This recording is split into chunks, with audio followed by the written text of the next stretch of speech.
Educational updates, तालीमी ख़बरें YouTube channel में खुशामदीद दोस्तों।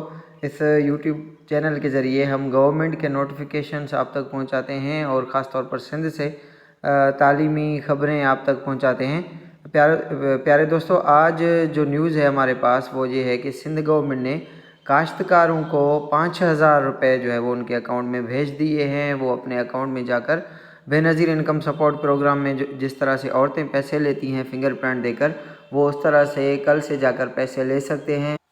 इस वक्त तस्वीर में नज़र आने वाले वो हैं काश्तकार जिनके सैलाब में फसल का नुकसान हुआ था। अब एक काश्तकार को उनके ज़मीन के मुताबिक फ़ी एकड़ जो है वो 5,000 रुपये उनके अकाउंट में भेजे गए हैं। 8171 से उनको मैसेज जो है वो आया है। 8171 से जिन काश्तकारों को मैसेज आया है वो काइंडली कल से बेनज़ीर इनकम सपोर्ट प्रोग्राम की तरह जिस तरह से औरतों को पैसे मिलते हैं उस तरह जो है वो मर्द हजरात के अकाउंट में भी पैसे आ गए हैं। काइंडली वो कल से अपने शनाख्ती कार्ड लेकर बेनज़ीर इनकम सपोर्ट प्रोग्राम के जहां से पैसे मिलते हैं HBL कनेक्ट जो ब्रांचेज़ हैं वहां से जाकर पैसे जो है वो वसूल कर सकते हैं। May God bless you all, keep us watching and sharing.